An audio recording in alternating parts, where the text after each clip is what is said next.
Welcome to an evening with Peter Reynolds, who is a member of the Guild virtual team, as well as the video administrator for the video library, and he also set up the Guild's YouTube channel.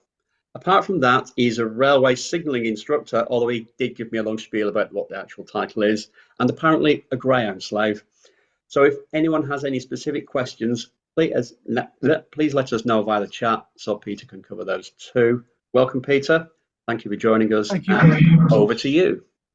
Okay, just to elaborate, I'm not a signalman trainer. What I do is I help maintain signalers' competence. So I judge what they do rather than train them for what they do. They should know what they're doing, in theory.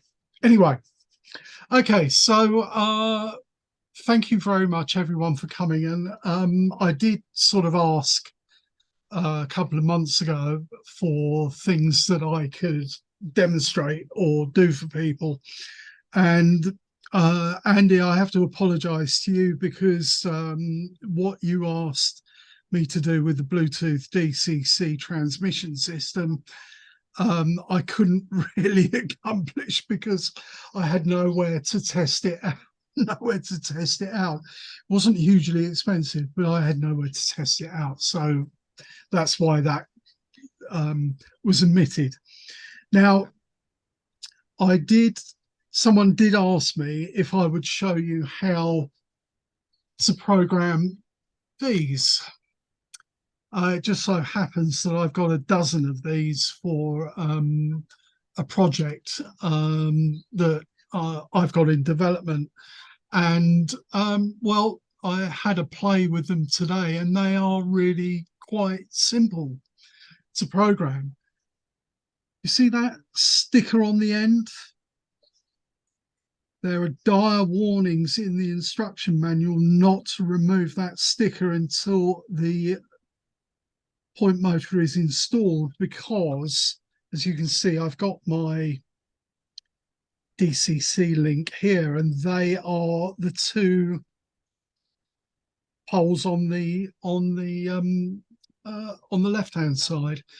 These ones that are covered up by the sticker are the ones that are switched. So if you put your DCC in there by mistake, you will short your DCC out and it might go FUT, basically. So to program these, what I'm going to do now is I'm going to switch over to, I've got another camera set up, and I'm going to switch over to that one. Just bear with me. Okay.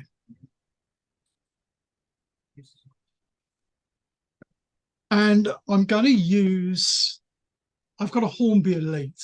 Now, Hornby Elites are a bit, I bought this years ago for the boys, my two boys, who one's a driver now, one's a train driver, and the other one is directly above my head. So I've got to be careful what I say because he can hear what I say.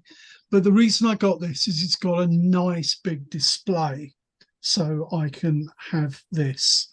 And this was going to drive this is going to drive all my DCC related things. So it is connected to the normal output. So it's the track output. And what I'll do is I will connect one to either rail. So there is the point motor connected to the DCC. And to program it, well, what you do, there is a little switch on, you see that little switch, and if you put it forward, that is in the program mode. So all you do now is send it a command. So select the accessory on here, that's the address. So we'll change it to, I don't know, 35.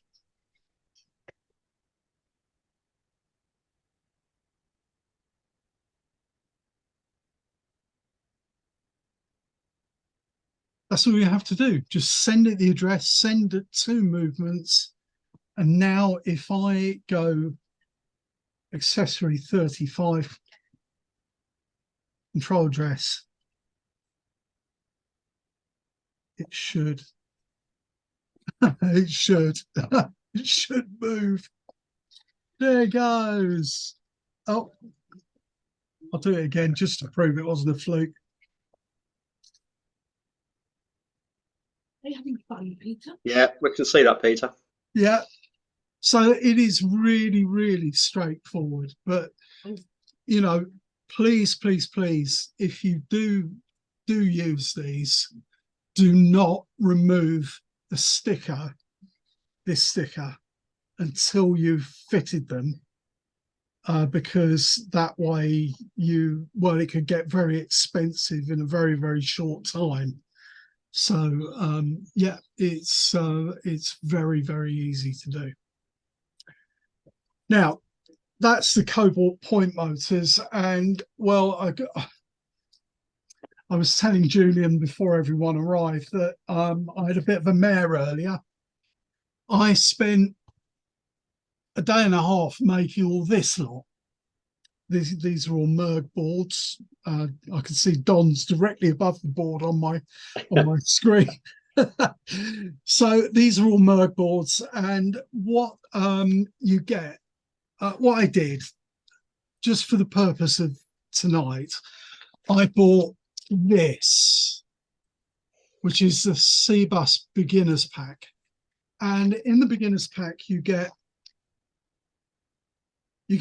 three boards. You get this board here, which is a USB interface, which goes, that's this lead. You get this, which comes as a CAN V servo board, which means that you can basically control 8 servos from it. And it comes also with this little board on the end, which is called a CAN Gizmo. And what that does is it terminates the C-Bus, which is this blue twisted wire. I use Cat6 cable because it's already pre-twisted. And the yellow and black wires are 12 volts to drive the boards. Now, the board is really quite straightforward to build, and it is quite straightforward to program. But what I wanted it to do with it was that I wanted to get a switch, so that if you press the switch or operated a switch, it moved the servo. And when I made it, it did that beautifully until this afternoon, when I decided that I was going to plug another servo into it, and well, it's gone bang. Well, it's not literally gone bang, but it doesn't work anymore. So this was the servo I had, this one here, which is just a standard SG90 servo, and that moved beautifully. You can set the limits for it. It closed the switch. It did it when you press the button on the on this little board, which I also bought. And I bought this module, which is a Heathcote DCC switch, so that I can connect it up. It sadly it doesn't work anymore. But what I will show you is, well, I'll turn it on so you can see what happens. So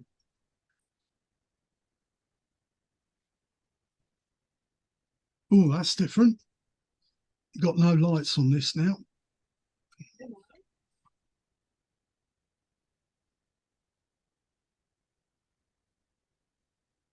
Just bear with me a second. I might have this the wrong way around. Let's try it the other way around.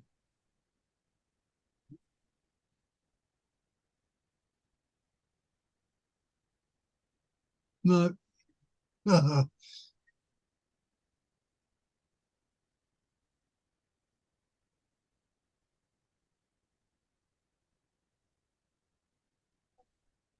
try again.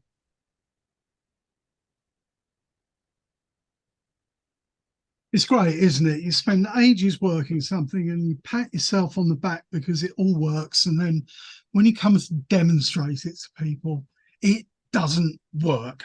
I mean, how bloody annoying is that? But never mind. Here we go. Let's try again. Right, works now. One of these servos is right. So if I hold that up, all this does, it just monitors C-bus traffic. It doesn't really do anything other than that. These are the power indications, and that is my USB connection, my internet. Oh, here we go. Right, so it's gone back full screen. So can I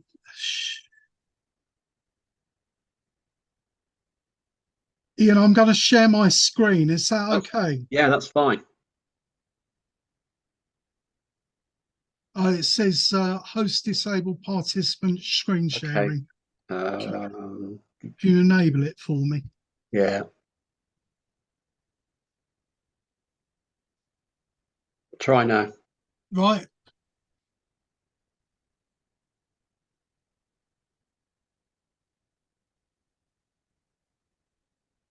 While you're sorting that out, Dr. Dave says, demo effect, I feel for you.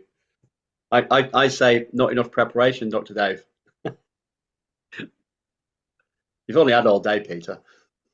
Yeah, well, you know, it goes bang. You know, I know. Right, can you see a Yeah, Flim something called configuration. a Flim configuration utility? Okay, so what I've done is I've configured this board to be something called a CAN MIO, which is this board here. And what it does when it how it is when you receive the kit, it will only do 8 servos, but the board is it's a multi-function board which is used for lots of things. I mean, there are different things that are made up on the same board. So what you can get, there are different versions of firmware for this. So what I did is I downloaded it as a CAN MIO so that I could plug the switches into the port next to it and basically get them to operate something else. So it's basically what it is. It's a switch operating a servo, or that's what it's supposed to do. Right, so no, let's check.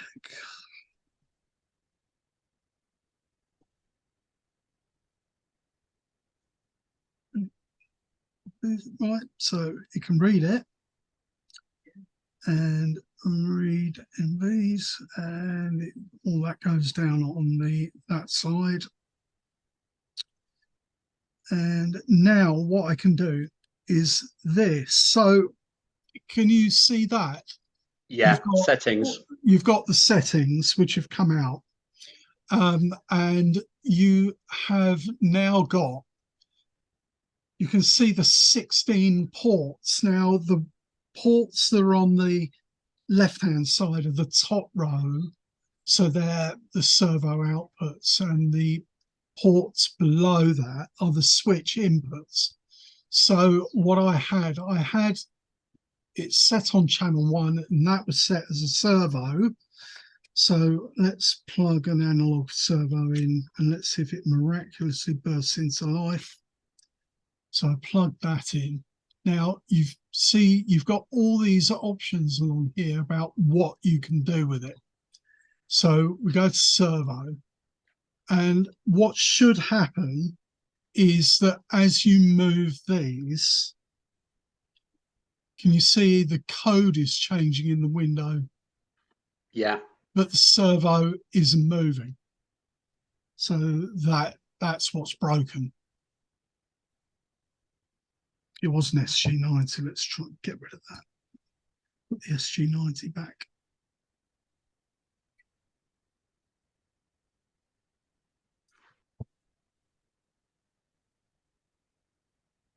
Yeah, it's not moving. So what you can do is you can set up all your individual ports to do what you want. You've got things you can do bounce. So if you've got a signal, you can set it up using that. It's quite extensive how you can set it up. And then once you've got the values that you like, what you do is you do test on, and the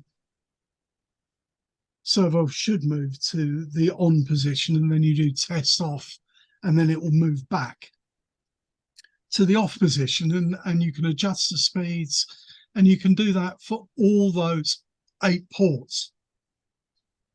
So it is reasonably, well, no, it's more than reasonably. It's very, very controllable and sophisticated how you can adjust it. All I can say to you is that all I can do is apologize that I blew it up. Like, more for me. I'm going to stop sharing. How do I stop sharing in? Stop share. Yeah. Yeah. So what it is this chip. This does all the business in it. That does everything. Alan, I've just seen the message about the Yeah, Donna said the CAN gizmo is just used to show there are signals on the CAN bus, not anything useful for the railway. Alan Parker asks, will you be returning to the Cobalt IP digital motor later in the presentation? I am particularly interested in interlocking a catch point with a ground signal. I find the instructions provided by DCC Concepts a little confusing. Yeah, I'll go back to it. I'll go back to it later. Brilliant. Thank you, Peter. I'll go back to it later. Okay. So yeah, like I said, I'm sorry, but it doesn't work. The only bit of it that does work is Clive Heathcote's switch module, which works brilliantly. And again, that was exactly the same to set up as the Cobalt was. So all you do is you put it on the DCC bus like that, and well, if I'll hold it up, maybe you will see it. So there's a green LED there. You press that, you see it's flashing. Yeah. Green LED's flashing. All you do then is set the address that you want. So we'll call it. We're going to set it to 25.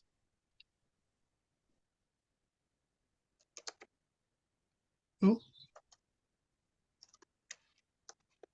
yeah. I've just disturbed it. Hold on. Try again.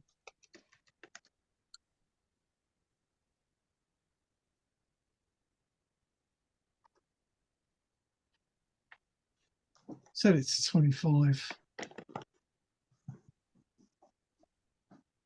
Can you lower it a bit further, Peter, so we can all see it? Thank you. That's 25. So just operate it a couple of times. And now what it does, I just pressed the emergency stop button.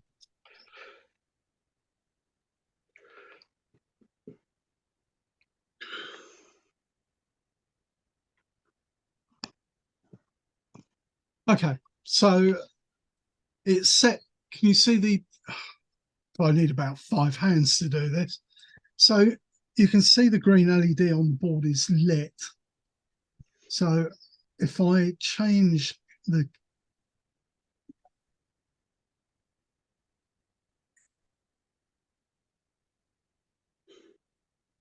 so what happens now is that you see it goes out, Yeah. goes on, goes out. So that's set to DCC address 25. Just press the emergency stop again.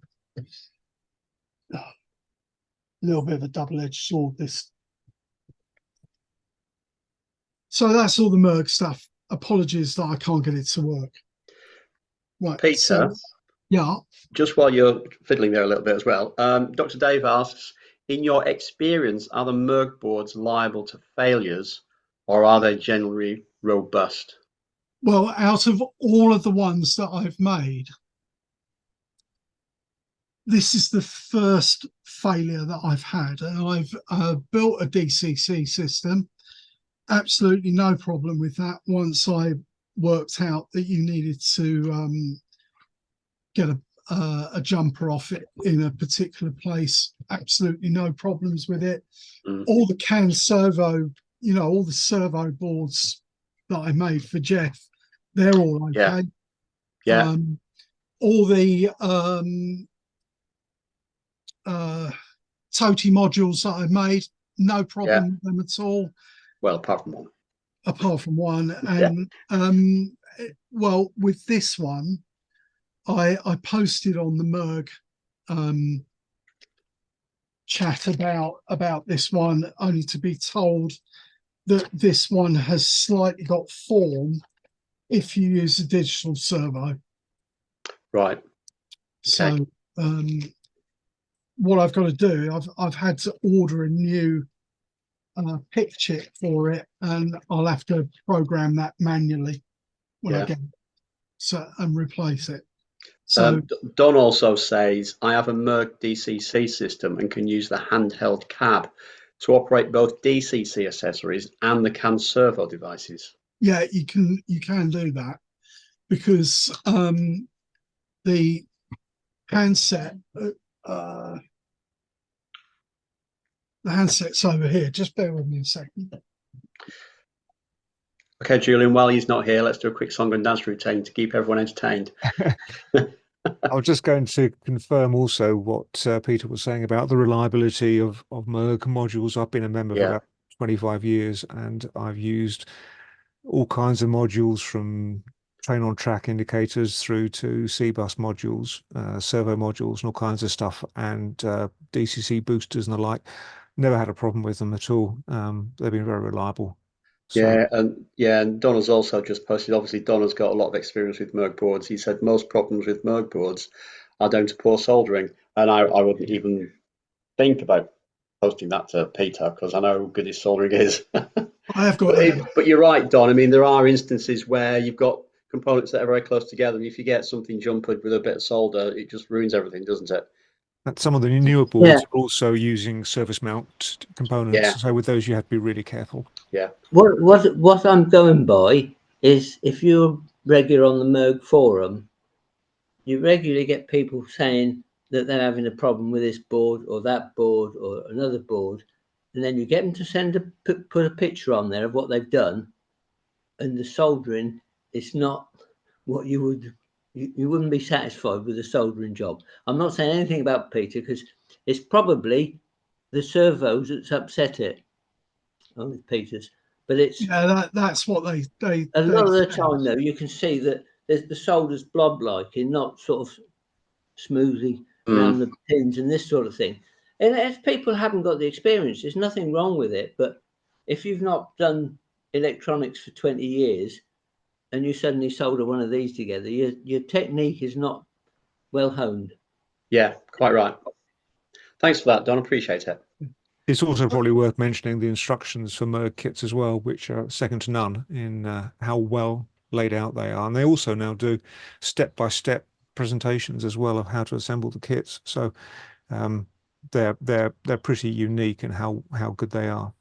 I mean, the instructions, I follow the instructions when I make them, which, given what I've done for a living and everything, is a bit strange, but you might think. But the boards are, the instructions are laid out specifically so that you can avoid making costly errors. I mean, you do all the passive components first, and then do various checks and everything, and that before you put the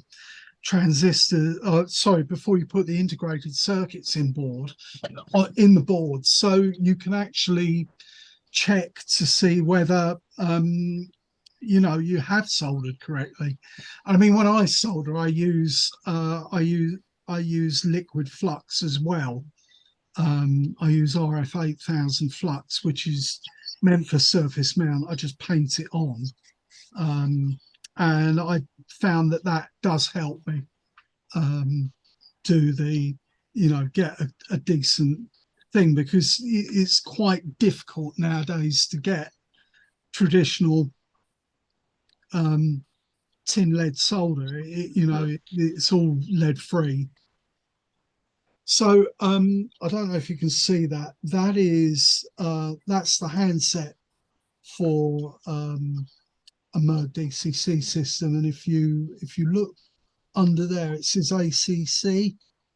Yeah. So yeah, you can. And what at this end, it actually plugs into the C-bus. The plug-in bits are part of the C-bus, and my DCC unit that I made for the last evening with that I did is it's got a CAN USB and everything, but it works brilliantly after I found that I needed to take a jumper off because I didn't RTFM, as they say. So yeah, I can put all that to one side, and what I will do is I will concentrate more on this. And what this is something that will be after Julian's part. This is an Arduino DCC controller for servos, and what you can do, I came across this quite by accident, and it is here, and if what I will do is I will share my screen again and show you where it is. So we will get rid of that.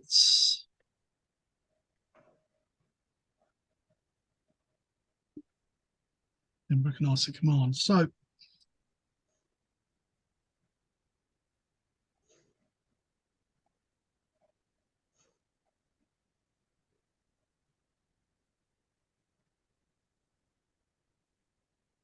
really a little bit slow. Right, so this is the article.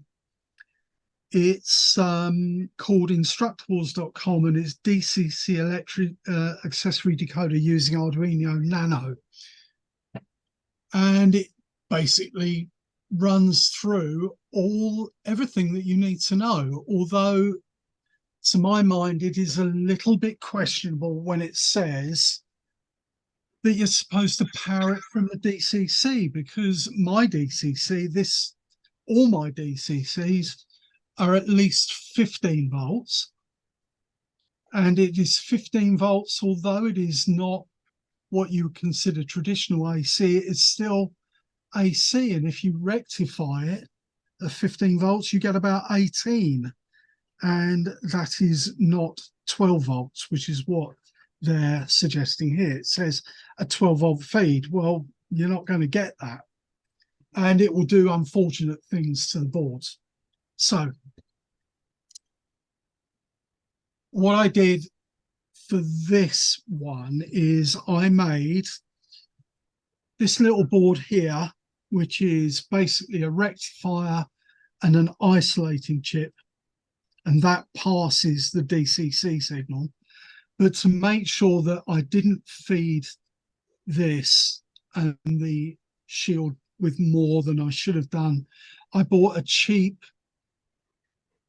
power supply from Amazon, and this whole setup that you can see here, this one, the processor and the power supply cost about, I don't know, 12 quid, 12 pounds. And what it means is that you can do 10 servos. You can control 10 servos with, sorry, I turned the light on because it's getting a bit dark. So I can control 10 servos with this board. And the boards, if you want to see what they're like, if you're not familiar with them,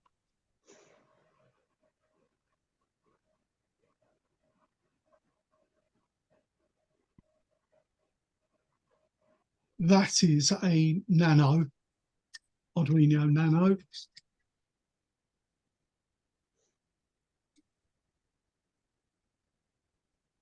That is how big it is.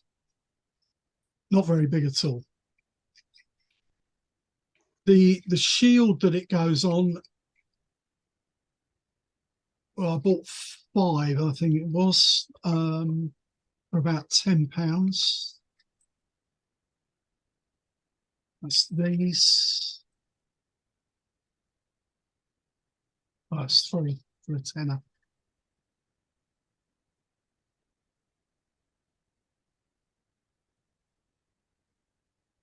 And rather conveniently, these are laid out so that you can plug servos into them. The I/O pins are all laid out very nicely so you can plug servos into them. But it also has a voltage regulator in the middle there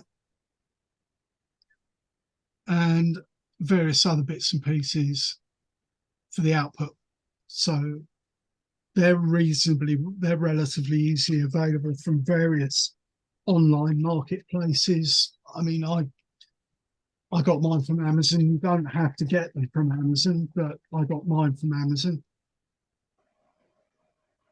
And, well, it does work rather effectively, to be honest. So what we'll do is we'll connect this up and you'll see, hopefully, it will burst into life and not go bang. There it goes. Now you've turned the light on, we can't see the LEDs. You can't see the LEDs. All right, I'll turn the light off then. That's better. Illuminated.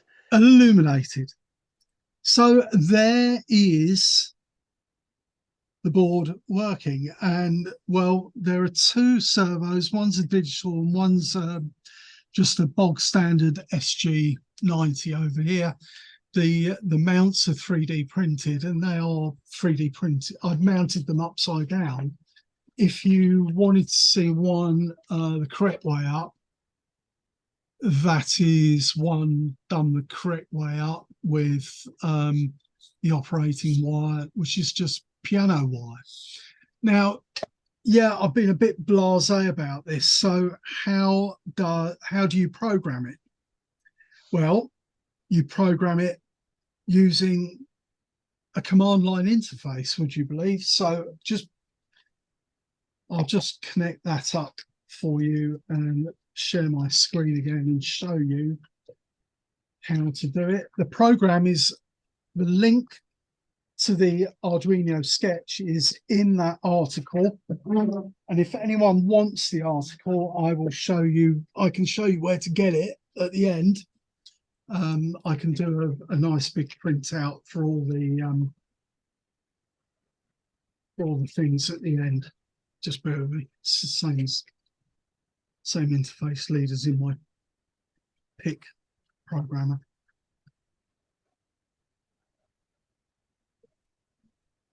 Oh. So we've got the fat black dog. Oh, go say hello to Daddy then. Go on then. I don't want to knock in your camera. Go on out, Elsie. Hold on. Oh. Is this your drink, Peter?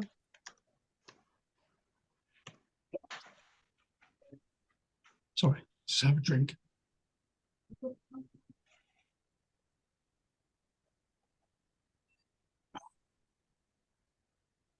Okay. Need to share my screen again. Yeah, just carry on, Peter. It should still be there. All right. Okay. So that was the article. Get rid of that.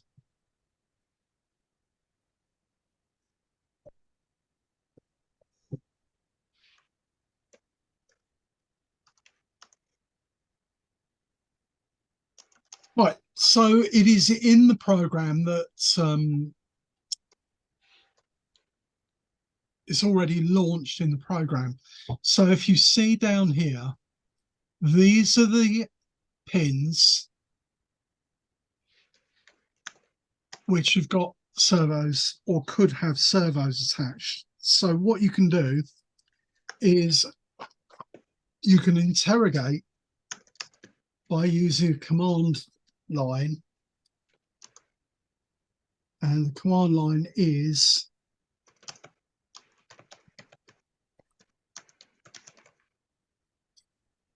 so I printed it out.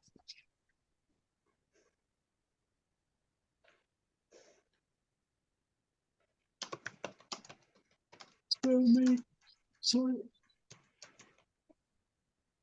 It's here somewhere.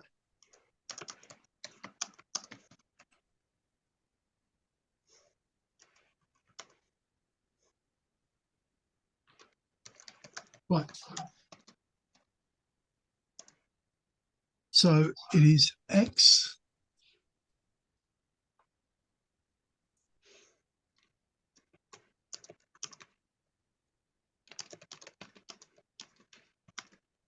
/N. See what that does. Right, there we go.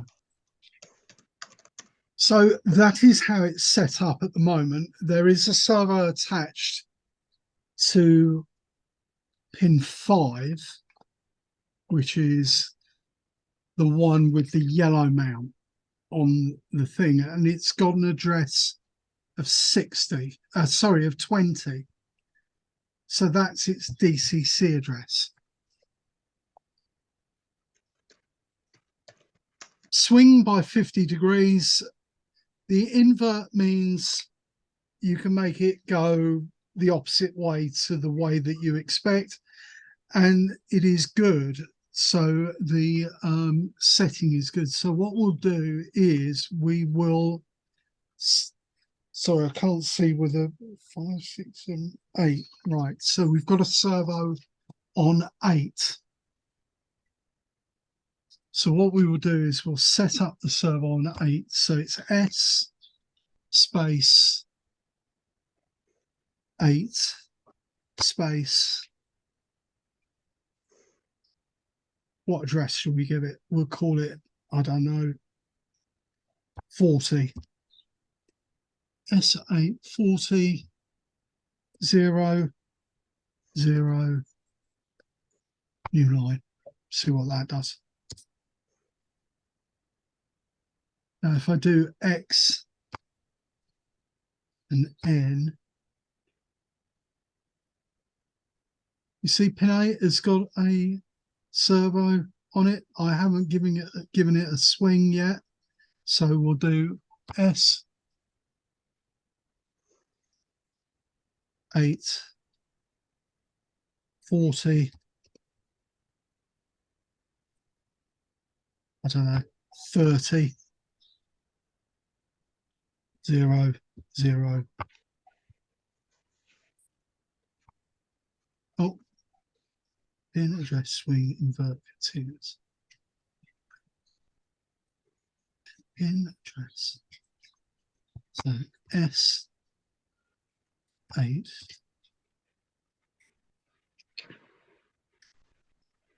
40 25 0. I think I had too many zeros. There we go. Oh, bad command again. All right. All right.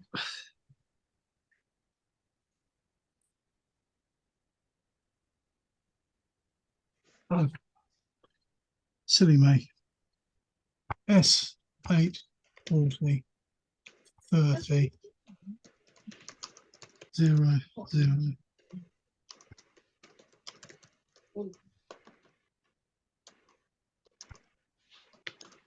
There we go.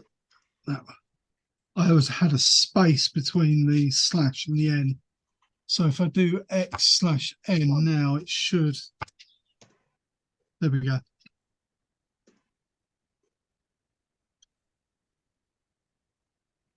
So pin 8 has got an address of 40 with a swing of 30, and well, it's all set up. So now what I can do is if I unplug, if I go out of that and I unplug the USB from it, and then stop sharing my.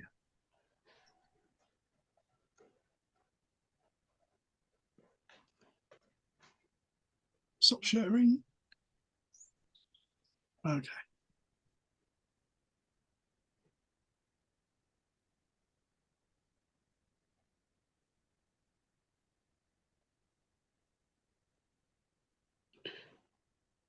I couldn't remember. I can't remember the addresses. Can you remember what the addresses were? Are they 20?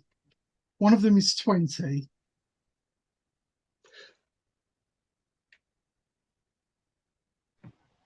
20 and 40 they were. 20 and 40, yeah. 40. Thanks. Thank you, Don. Right. So there is 20 set up. And well, when I do it, one of those servos should move. And it doesn't. Oh, It does. It Did? does. It does. Did. Yeah, it has done. The one on the yellow mount, Peter. Oh, yeah. So it did. Well spotted. You were just testing us, weren't you? well spotted. Make sure we haven't fallen asleep. Oh, I've been barracked from the other room. Thanks very much. So that was that. That's that one. And the other one was 40. 40. 40.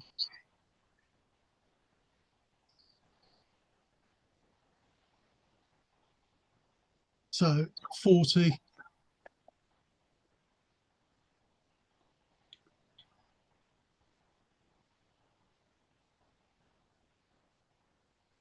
You see, it did move. Didn't move very far. Yeah, there you go.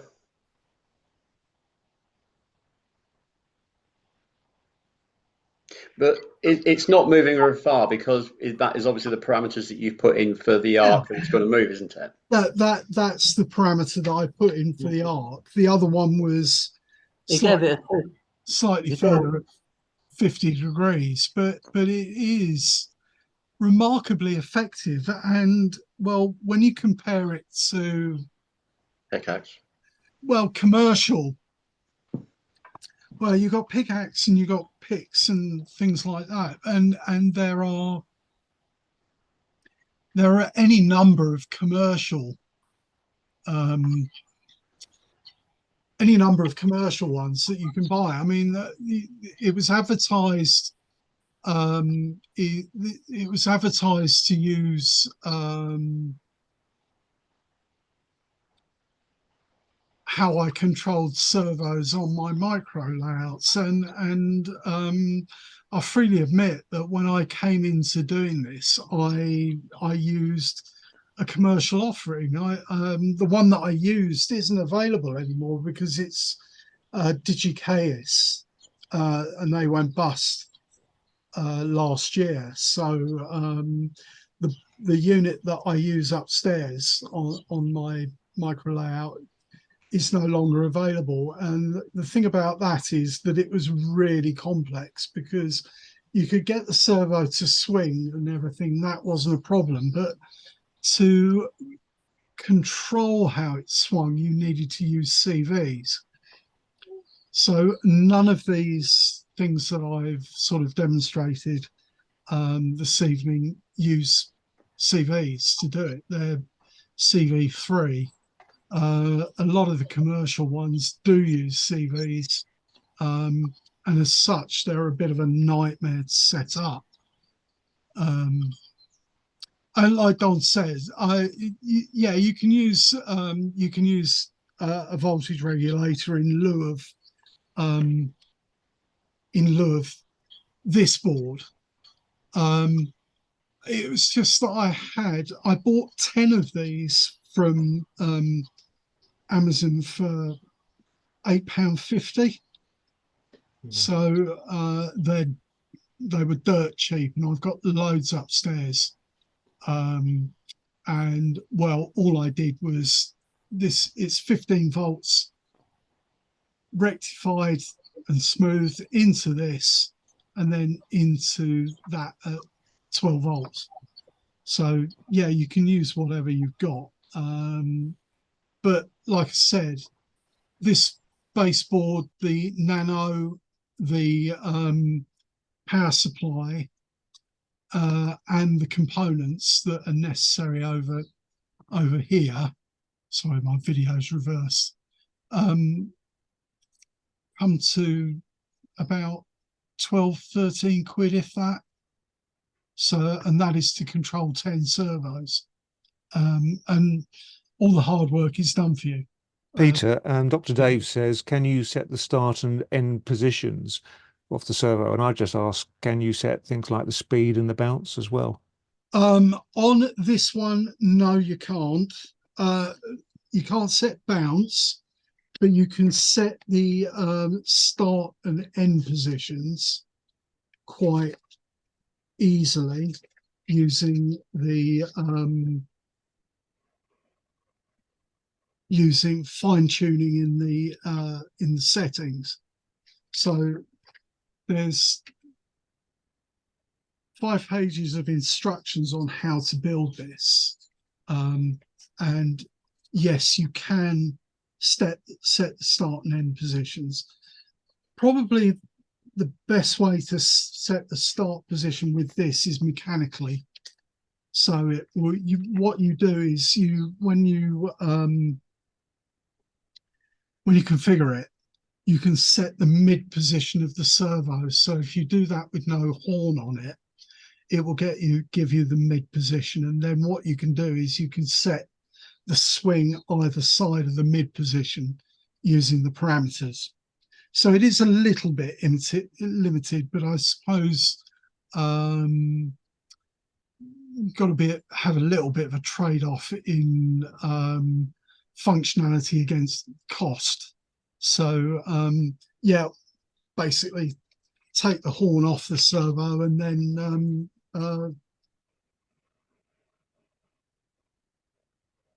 set the mid position and then set it there. It's done in degrees, so it is relatively easy to do.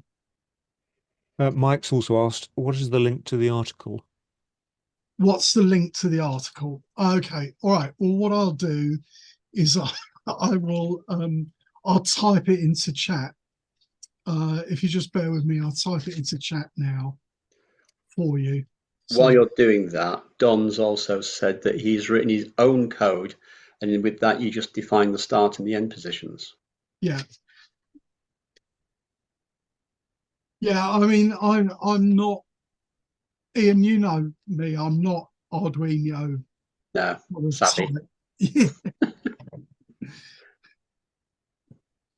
Well, whilst you're doing that, I'll just show people this, which is a similar board to.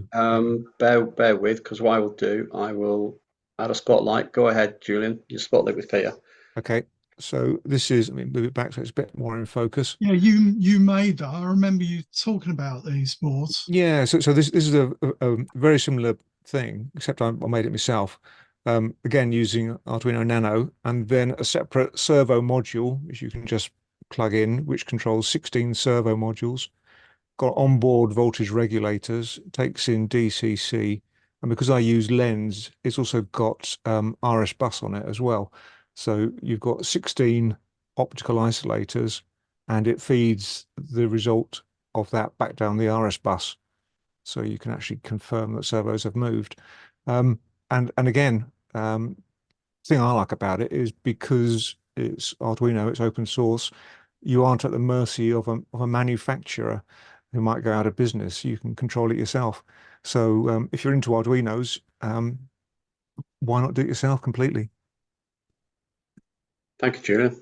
Yeah, I wholeheartedly agree, and this is part of the reason why. I mean, Ian knows I did Pickaxe for signals for Jeff, but I only use Pickaxe because well, I can't really get on with C, the programming language for Arduino. I suppose I should be a bit more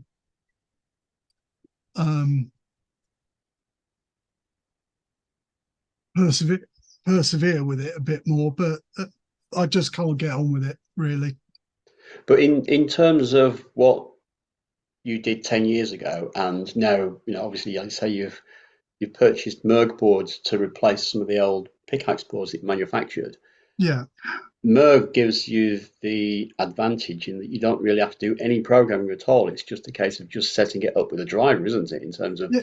like I said, it's setting up start point, the end point, and the speed that it will run through the arc. So it's a lot easier That's for all you you in that need to respect. do.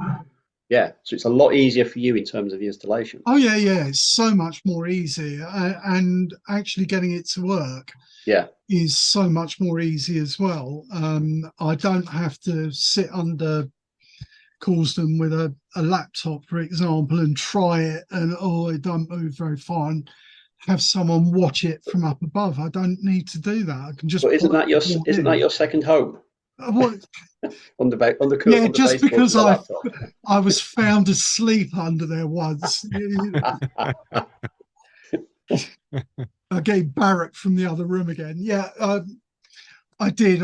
While I was setting some of the signals up at Jeff's, I actually fell asleep under the baseboard because we use these car servicing trolleys, and although I overhang it somewhat, I was really tired after being on night shifts and I went straight there from a night shift, and I fell asleep. And Jeff woke me. Jeff woke me up. He said, oh, "Hey, how come all the doors are open?" Because I'd let myself in. Yeah, but yeah, it is a lot easier, and you can see how things are developed. And the great thing about Merg, if I can sing Merg's praises even more, is there's so much support. So if you're I'm okay at making stuff and everything, but I'm the same as the next man, that stuff does occasionally go wrong. And if stuff goes wrong, like the other installation did today, I've got a forum to go to where I can ask questions, and someone more than likely has been there and experienced it. So one of the comments today was, oh yes, well, with I wouldn't bother with digital servos because they have form for doing this, and it was the digital servo that did it. I didn't give it any command. It went right over to full deflection and stuck against the servo mount, and that's probably what's done it. So yeah, I'll get another chip and I'll redo it. As for servos themselves, well, you can get SG90 servos, which is sort of like the industrial, industry standard. You can get them for not much over £1 a pop. That kit that I showed you that Merg supplied, I got a servo with that to test it out. But Merg's instructions say you use digital servos for signals because they don't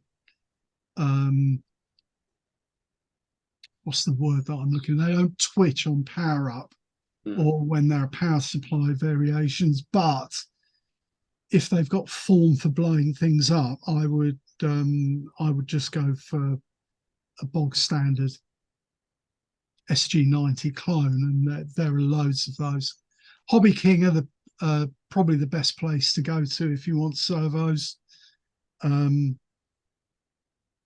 I mean, you can go to Amazon if you want, but Hobby King sell, I don't know the last time I looked, I think they sold 70 or 80 different types. Wow. Why are digital servos a problem?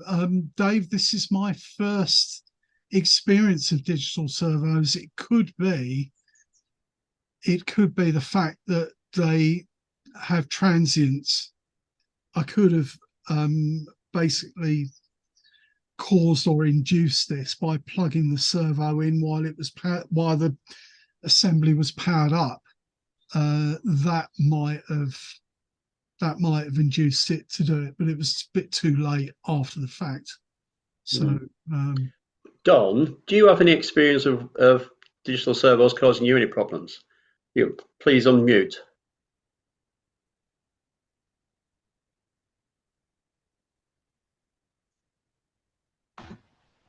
I don't tend to use digital servos, but talking to people, one of the things with digital servos is that you can't take the power off them. And if you've got, say, like a turnout where you want to put it, you want it to hold a bit of pressure, the digital servo doesn't like the fact that it can't get right home, and it will fight you. Right. So that you can cause problems there. With a signal, you don't need to maintain any pressure. Yeah.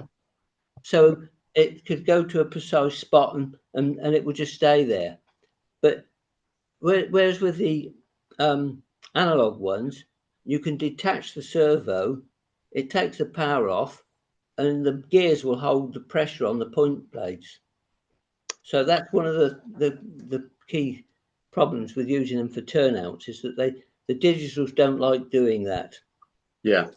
In Peter's case, what may have happened is that if it was at a far swung angle when it was last used and switched off, when you suddenly apply power to it, it might be trying to get back to it. Right. To a thing. There's all sort of differences with them, but it's that's one of the things with them. It's that way that the digital one will do what it thinks it's going to do, and they're less sort of willing to take a bit of pressure or just hold things and things like that. That's one of the main issues that's been reported. Okay, thank you for that. Yeah, Can I just show something here? Yeah, of course you can. Let me just spotlight you as well, Don, while you do that. Yeah. Add spotlight. There you go. Yeah. Can you see this? Yes. These here. These are the Hobby King servos, which are generally reckoned to be one of the best analog servos. There's a number on them which I can never remember quite. 15172 or something like that. Right. What's it gone? Somebody's down there. Yeah. But that's the servos. The Hobby King ones that are you can see them there. They're quite nice little servos. Yeah, they're larger than an SG90, aren't they? They look larger than an SG90. I don't think they are. They're right. about 10, 12 millimeter wide and so forth. They're not the smallest, but these are highly regarded as being a good servo. Right. But somebody did report that they had a batch from Hobby King that turned out to be digital ones. They did get a recompense, but somebody in China has stuck the wrong labels on them. I believe they've got a good reputation because they're very fast. I remember Dave Fenton at Megapoints recommending the Hobby King ones because he found that with his software, especially for semaphore signals requiring bounce, the SG90s just couldn't move fast enough, whereas the Hobby King ones did. Yeah. Dr. Dave asks, are those servos waterproof for external use? Do you know that, Don, at all? No, I don't know whether these are. I would actually never recommend having your servo exposed to the water. Yeah. You know, I would suggest that if you're going to use a servo, put it underneath and have a linkage that's going to do it. And rather than have, if you've got an operating arm, rather than having the servo directly underneath the hole, turn it on its side and have the link bit so that any water dripping down runs down the link and away. Yeah, that's good advice. I've had experience with Derby railways with things and people having trouble and all things like that. Yeah, thank you. Cheers, Don. Yeah, I mean, you know what Jeff has done. We've got what we've done. Yeah.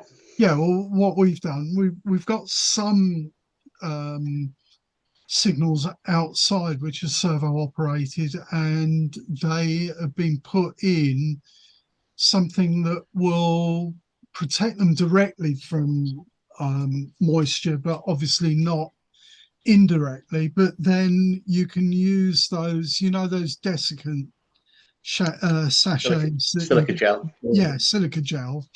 You can use those. What we used for the point motors was soup, you know, the ready-made soup containers that you can get from a supermarket. We use those to protect them. Cut a Yeah. hole in the bottom, feed them in with tape, and put a desiccant sachet in, and they've been fine. I mean, those caused an A 2, 3, 4, 5, 6, or 3, 4, 5, 6, and 7 have been fine. Yeah. They've been there for what, 10 years. 10 years now. Yeah. So, Just going back, Peter Jackson asked, what software do you need to load the .ino file and program the Arduino? And I think you've answered, haven't you, Peter? What you yeah, I need is did. the Arduino IDE, which Yeah, you can find here, and he's put the web link in the chat for you, I put the Peter. web link in the chat. It's all free. It's all open source. Yeah, there's as Julian said, you can do an awful lot of stuff with them. One of the other little gadgets I made from a Merg article was this, which what this does, and this has got a nano inside, and it's got a little display. And what you do is you plug it onto your bus, and it tells you what signals are being sent. So if you send a signal to a locomotive, it will tell you the address, and it will do all the speed steps as you go up, and everything. And that cost about a tenner. In fact, the box was dearer than components. You do like buying plastic boxes, don't you? Yeah, Julian also said you can also use Visual Studio, if you are familiar with that, as your IDE with the Visual Micro extension. yeah. Visual Basic. Don't worry, that'll be a session for Julian in September. Yeah, Off you go, control Julian. systems. It's interesting to know, though, that the people who do DCC-EX, which is a very good Arduino-based DCC system, they make sure that everything can be still done on the basic Arduino Right. IDE, so that it's usable by everybody, and they don't, use fancy. They use fancy software, but they make sure it would still work on the ordinary one. If you're going to start publishing or offering it to other people, it's a good policy to have. Right. Yeah, because Don, you know what it's like. Someone who's bound to go, oh well, I wish it would do this, Yeah. well, they will try. They will try to do it, to alter it to suit their needs if they can, and it can only be good if you can actually do that. Yeah, it's got to be good. That's the beauty of open source stuff, isn't it? Yeah, it is. It is. You can, you work on what somebody else has done to give you a leg up to where you want to get to where you want to go, because everyone is going to be different. I mean, back in my computing days, I had experience of something called Unix. Mm-hmm. Yeah, Unix. Yeah, hilarious. Unix was, because it was all supposed to be open source and everything, and you could run any kind of Unix on any kind of hardware. That was the theory, but in practice, no, you couldn't. And there were as many flavors of Unix as there were of other operating systems, and it's sort of really died a little bit of a I mean, it's still there, sort of. That's what C is. It's sort of like Unixy type thing. And it's one of those things that if you don't use it all the time, if you do use it all the time, you learn all the tricks and trade and everything. Linux is going strong. But the thing about Linux is what Unix wasn't. Linux is truly open source. So and it's got 4 of the same letters. Yeah, it has. Now, before you get too comfortable, yeah, don't forget returning to Cobalt IP digital motors for Alan Parker. Yeah, because he was interested in interlocking a catch point with a ground signal. So he wants to interlock a catch point. Now I'm going to have to turn the light on because that's okay. The reason I disappeared was my retinas. I went to look for the book, the instruction manual to do this. Now, on the end, you have got 2 switches. You've got 2 switches in Cobalt. And what you can do is the one that you cover up, the one that is covered up by the label, you can use that to do your switching. That is what you want to use to do your switching, Alan. So program it to move your point first, and then use the switch capability on the end. Let's see if I can, just bear with me, because I've lost the manual. It'll be easier if I can. ECC concepts. Alan, I take it from your question of interlocking a catch point with a ground signal, you would like the ground signal to operate with the catch point rather than having them as 2 individual operations. Is that correct? No, I would actually prefer 2 individual operations. Right. Which I think it's a very small layout, and it would that would give an extra dimension to the operating. That essentially you can't throw the point if the signal is in the wrong way, and vice versa. Yeah. Oh, you can't throw the point if the signal is the wrong way. I'm sorry? So you're saying that you would rather not be able to throw the point if the signal is the wrong way? Yeah. Or the other way round? That thing with the servos on that I picked up uses an Arduino to take switch inputs. It's intended to work with a lever frame with micro switches on it, and that's got full interlocking on it, so that it holds in the interlocking information just like a locking frame in a thing. And if you try and throw a lever that's a switch that's locked, all that happens is a red LED flashes and nothing will work until you restore it. That's what I was trying, I think, well, if I understand you correctly, what I'm trying to do using just 2 Cobalt motors. They give you a little instruction booklet, or DCC concepts do, and there's a diagram in there that suggests what to do. I'm having some trouble interpreting their diagram correctly. Ah, right.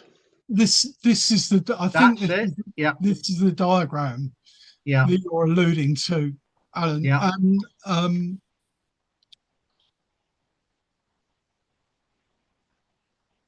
It's the bottom right. Everyone's looking at the screen now, trying to read these.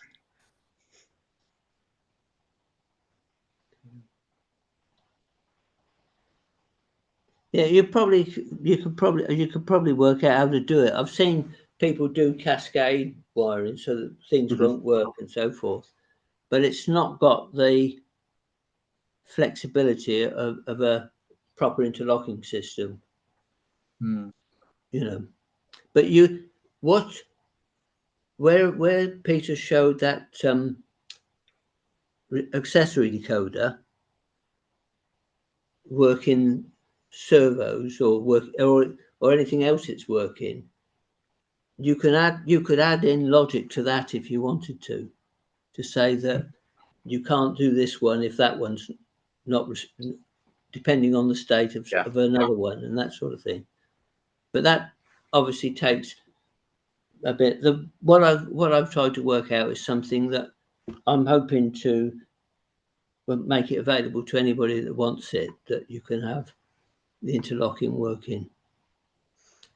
So I've got to do something on that for the magazine sometime. That would be excellent, actually. Yeah, anything like that will go down really well. I mean, if you look at this one, Alan, what you've got, the two point motors that are marked A and B on the right hand diagram, Yes. Point motor B gets its power from A. That's what it's doing. Mm. Yeah, so what you're saying is that the feed, the power for IP, the Cobalt IP Digital B, only gets its power when A has been activated. When A has been activated, yeah. So much like using much like you would use a switch or a relay, but it's being done internally in the other motor. Yeah. The thing is, though, Peter could tell you that when you have like a turnout that operates, that releases a signal, then you can't put the set the turnout back while that signal's been operated. No, well, on our one you can't. So there's a bit of mutual locking there. Yeah. You can't pull the signal off until the turnout's operated. Yeah. But you can't put the turnout back till the signal's back on again. And that's right. That's good. That's a principle. But that's I don't think that does it. I don't think it does that. It just lets you operate it the one. I don't think it does the proper full interlocking, that diagram. That's not full interlocking, no. Let's see. Well, I may have to be satisfied with what it'll do there in the first instance. If that's all you want to do, Alan, if you want to go more sophisticated, then you could probably quite easily do what you want to do. But if you just want to use these, use the Cobalt stuff, then you're going to be limited by what these can do. How many internal switches do they have? Do they have two like the Tortoise? Yeah. So all you need to do is wire the switching up so that when going back to that diagram with A and B, you can't operate B until A has switched over, so its internal switch actually activates B. Then when you pull B, that one's internal switch reverses, and then that cuts the power to A. Yeah, that's exactly right. That's the way to do it, because then you can only but then A goes, when B is returned. Then A goes back and cuts B off. Yeah, but A can't move. A can't move until B moves. Yeah, because B's cut its power until B. If there's no power to it, the other one won't move. Exactly. It will stay where it is. There you go, Pete. There you go. For somebody who's got some Cobalt IP digital motors, do a test rig and just shoot a little video. I've got another 10 in the other well, room. there you go. See if you can do it with 10 motors. Well, 2 will be more than sufficient for me. Yeah. Thank you very much. That's all right. That's all right. Sorry, Don, you were going to say? When I do it with tortoises, I just have a changeover. So it's either getting positive cycles or negative cycles. So if you try and do that, as soon as you take it, when you move the switch over, it reverses the other one, you know. And so we'll get, that's why I said the problem would be because of the way I wire them up. Oh, right. Okay. Yeah, gotcha. Yeah. Well, the other option then, of course, is to use relays, isn't it, as a secondary set of switching? Yeah. That'd be another option. That's what we did with the tortoises because we had to, didn't we? We had to because the switching is not Yeah, I think a lot of people who've had trouble with tortoises is because they've been switching what they shouldn't have been switching with the contacts, and the contacts are fabricated. And what happens is that, I mean, Ian, how many have we got? 120. Yeah, we got 120. We've had 2 failures in 35 years. And don't forget, one of those was actually a manufacturing fault. Yeah, one of those was a manufacturing fault, and the other one failed because someone who Should know better. no, someone, well, you know who it was, but who wouldn't be told that you can't solder to them. Yeah. And By the way, it wasn't me, everybody. No, it wasn't you. We know who it was. So the thing about it is that we were told that when these were the new thing, the insulation is polystyrene, and it will not take rough soldering. So you can solder them if you're really careful, but if you're not careful, you'll wreck the point motor and invalidate the guarantee. So 30 odd, 2 failures in 35 years, pretty good going, really. But that's how we used to do. We used to use one of the switches to switch a 4-amp relay. So, well, because I blew the other one up, I can't. Yeah, I've got nothing really more to show you. All I can say is I'm sorry for doing that, but what I'll do is I'll repair it. And what I'll do, I think I'll make my own little video for posting on YouTube. Yeah, and put it onto the forum. Yeah. Put it on the forum. At least the Wi-Fi hasn't gone down this time. It's been complaining, but at least it hasn't gone down. And I hope that that it's been instructive. It shows that you don't need to spend a fortune to control servos. Oh, the only other thing that I didn't say is the mounts are 3D printed from Thingiverse. I downloaded the files from Thingiverse. There's one that's got the operating wire attached. I downloaded these from Thingiverse. You can mount micro switches on the front if that's what you want to do, and that's free. So you can make your servo mounts for nothing as well. And that's it. Any other questions? Anyone? Well, something I was going to say, I've been doing my own bit of code, and I was interested in seeing on this how he did the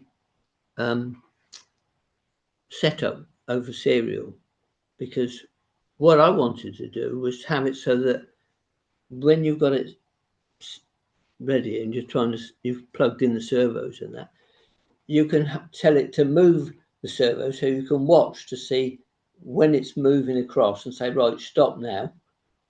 Then you can say, right, go the other way and move it a bit that way. And that's how I want to do it, because trying to do it in degrees, trying to guess how many degrees you want to do is not easy. No, it isn't.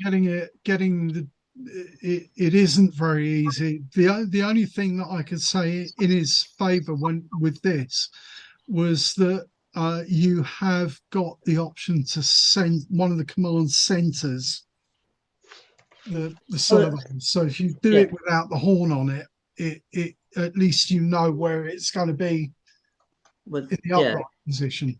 Yeah, I mean that's a good practice anyway, to set your servo first thing into the center. But I'm trying to work out the best way I could do it, so you can plug into the Arduino and move and tell it to move while you watch it moving, and then say, right, stop now. That'll do for that end. and then move it back the other way and say, right, that'll do for that end, so that you've got a visual thing rather than trying to work out what angles you want. How about using SCL and SCA? Is there any way you could do it? SDA? Well, yeah, I could do that with some buttons, and I could put a screen on there as well, a little display on there to tell you what's going on. I mean, you could have it so that it moved one step when you press a button. Surely you could. Yeah. Oh, yeah. That's easy enough to do. I mean, I could make it work. I was just looking to see. It's the fact that you don't want it to be trying to do that all the time. No. That's the point. And where you're saving them in memory, you've got the setup to get something in there initially. If you tell it to load the settings from memory, you've got to have something in memory to start with. Otherwise, you don't know what you're loading in. Yeah. You know, it's. That's what I was interested in looking at, seeing how it did it, but it's things. But if anybody's interested in the other thing, I can let you have. I put some of the basic code up on what they call GitHub, which means it's available to anybody. Yeah. Could you put that link up on the forum, Don?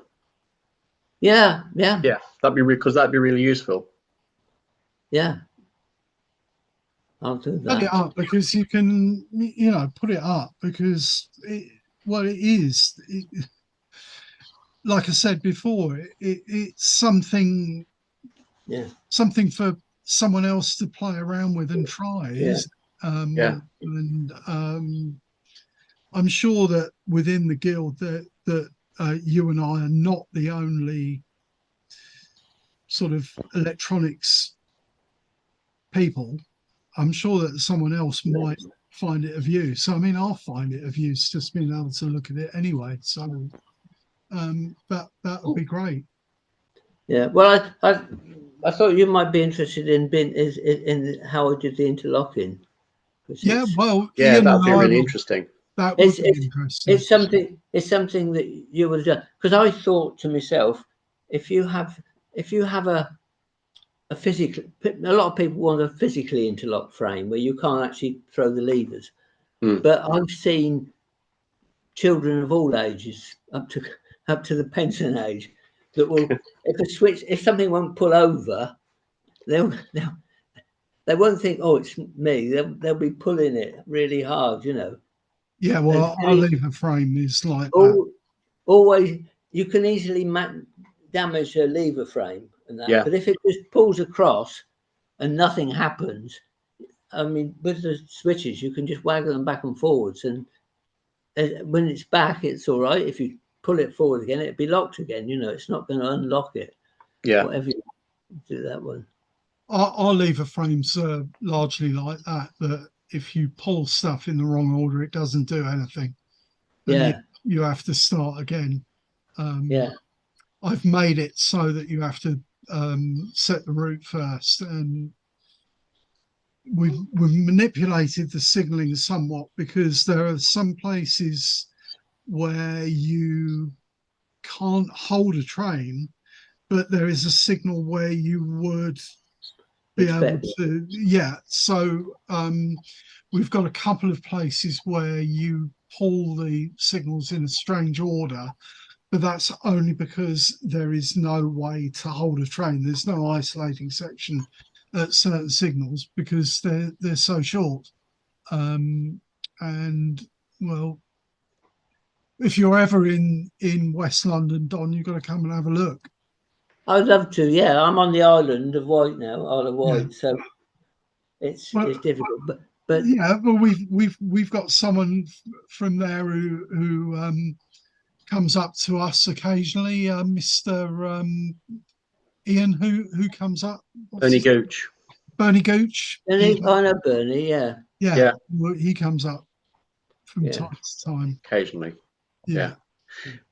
Anyway, it's I hate to cut this interesting chit chat short, but it's now 9:30. Yeah, sorry, I shouldn't be. No, it's fine, Don. No, It's really no, interesting. I think what we'll I'm have to absolutely. do, enthusiastic. we'll have to No. arrange a Zoom session just for yourself and Peter. There you go. Cut the night away, and we could have guests dip in at short notice just to see what you're up to. I hope to be at Kempton, so I'll say hello we'll to see you at if you're there. Say Kempton. hello. I'll Brilliant. be at Kempton. Christina will be at Kempton as well. So Julian will And- be. No, Julian won't be at Kempton. Julian won't be. No, I will. No, afraid not. Yeah. Anyway, well, thank you, Peter, this evening, and That's thank all you for battling through your Merg problems with your blown up board. Yeah, blown up You board. silly sausage. I don't know. And of course, thanks for everyone for joining with us this evening. I'm just going to share screen because coming up next month, and he's still with us this evening, he's still awake, we have Rennie Lord talking about the new Selby layout that he and his friends are building, including a working model of the famous swing bridge, and I have seen it. And if anybody is going to be joining the session next month, when you get the joining instructions, there's a link to a video that we've shot, and it looks like it. I think it's going to be really interesting because having been there with Rennie and Richard Mills, who's now logged off and he's had to go, it was really interesting to see what they used in terms of the research and the plans and maps that they referred to for building the model of the station and the swing bridge and the environs around it, which they have actually visited, photographed and taken measurements from, and they actually had a really nice visit that was arranged for them to go to the bridge to actually see the workings of the bridge and how it was all built originally. So that could prove quite an interesting session for people, certainly if you're in the throes of building a layout or thinking about building a layout. As usual, these sessions are free for members, and any non-members, for a meagre, minuscule sum of £3, you can join and watch as well. There's on the island, somebody's got a model of Selby Station in a shed. Right. And we meet there. And we meet there on Fridays. Right, a bit of competition there, then, Don. Okay. No,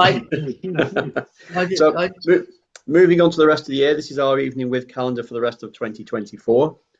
So as it shows there, Wednesday, the 26th of June, Rennie Lord and the Selby layout. In July, some guy called Ian Allen is doing a session on CAD to casting. So I'm going to go through how I've used and how I've got to know about processes involved in doing 3D CAD design through to a 3D print, which is then used to produce a mold, to have a wax made to then go for investment casting. And hopefully we'll have an example available of how that can fail, because I've dropped some items off with Ian Young this weekend, who's going to be doing the casting for me. So I'm hoping one of the items he's got will fail, and there's a reason why I want it to fail. August, a change of date because August the 26th, of course, is a bank holiday. So we thought, rather than try and do a session on the bank holiday, Philip Downs on radio control will be Tuesday the 27th. So anybody interested in radio control or what they call dead rail, please put that one down in your calendar, because Philip has got an awful lot of experience with radio control. And he's also been working with I think he's a guild member in Australia, to develop a new system going forward, which the two of them have been working on. So he'll be speaking about that. And I believe he's also going to be demonstrating at Guildex this year as well on the Saturday and the Sunday. So anybody interested in radio control, that could be a good session for yourselves. Thursday, September 26th, we have Dr. John Neeshaw and Mr. Julian Best, who is still with us this evening, on train control systems. Now, obviously, this ties in nicely to an extent with the things that Peter's just shown us tonight in using digital servos and digital point motors. And John and Julian will be able to show you how that can be incorporated within a whole train control system, not just points and signals, but everything. October the 26th, Dan Everson, who has his own website and his own business doing painting and weathering figures and buildings. He really is very, very good at this. He was at the Great Electric Train Show demonstrating last year, and I believe he might be at the Great Electric Train Show this year doing the same thing. So that should be a very interesting topic. And finally, at the end of the year, I've managed to twist Stephen Fay's arm a little bit. Stephen is very well known in O-Gauge, certainly within the guild, for producing some fantastic dioramas and scenic areas and items for customers and clients. He does have a very good thread on the guild forum showing what he's been doing for people, not just, like I say, not just dioramas, but also on full layouts as well. And there's one he's recently, I think, just finished with somebody. So that should be quite interesting with Stephen, and I know that I'm going to be interested in that for some things that I've got long-term project-wise as well. Anybody that's with us that's not currently a guild member, you can join now and enjoy a month for free, so you can see if you actually like what we can offer you. All you have to do is go to the guild website. Oh, move on. So on the guild website homepage, top left, you click on About Us, and that will then take you to the drop-down box for Join Online. And when you click the Join Online, you then get the membership application form, and it shows you there annual UK membership, £30 a year, overseas £35 a year, student membership £5 a year. And then obviously what you will do if you want to join and take advantage of the 1 month free trial, click the 1 month free trial, the online benefits of membership. And then underneath this, there is basically just usual things about filling in your name, your address, your contact details, and you just take it from there. So hopefully anybody watching this either tonight or on the video when it's been published on YouTube will take advantage of this 1 month membership offer. Also, don't forget we have quite a bit of social media content now. So we've got Instagram, Facebook, and the YouTube channel, as you can see, top right here on this homepage in the red box. So if you click on any one of those items, it will take you to the pertinent social media web page or hosting page. This is the like a bit of a promotion for our guild YouTube channel. So on YouTube, we have the Gauge Your Guild YouTube channel. I think we've currently got 560 videos on there now, almost. So if you're interested in watching some of these evening wids from previous months and previous years, that's the place to go, as well as layouts, the virtual show, and lots of other interesting topics and demonstrations and explanations on things and building things that people have done for us. And finally, less than a week away, Saturday, 1st of June 2024 is your next show at Kempton Park Racecourse. 10 AM till 4 PM. Advance tickets, public £15, members £10. All our family tickets, so they will admit the purchaser, partner, and children under 16. And then going forward to the rest of the year, as well as our summer show in June, which is next Saturday. Don't forget Guildex at Stafford again, first full weekend in September, 7th and the 8th of September at Stafford Showground. And then our new winter show on Saturday, the 7th of December in Wigan for those members that are in the north of England. I won't say north of the country because there are a lot of people further north than that, but let's just say the further north part of England. So we're hoping that will be a good show and well attended by people in the area. And there'll have been a lot of people, certainly, say Manchester, Lancashire, Merseyside, North Wales, who've been asking for a show that side of the country for quite a while, and we've taken advantage of that due to the problems of not being able to book Barnsley in December, which is where we had our show last year. So that's all I have for tonight. So thank you again, Peter. Thank you everyone for attending. Yeah, I think we should all thank Peter for what he's done. Well, I thank everyone, feed off everyone. Thank you, Dom, for contributing and I'm enjoyed it. It's great to have other people contribute.